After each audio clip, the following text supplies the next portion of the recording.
So, if you are going to make apple juice, the first thing to do is to wash the apples thoroughly. Yan, like that. Wash it thoroughly. You have to. So these are the wash apples now. So cut the apples and remove the seeds. Siguro.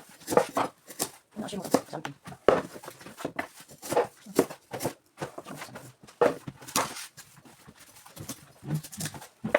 Good.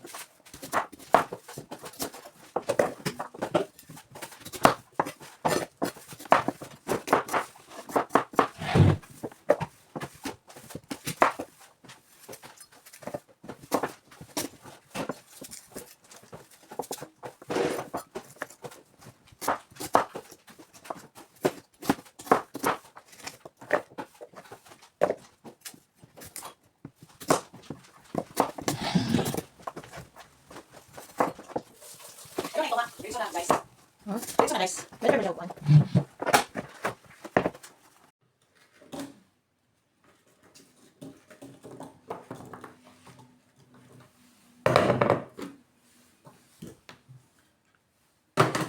Now.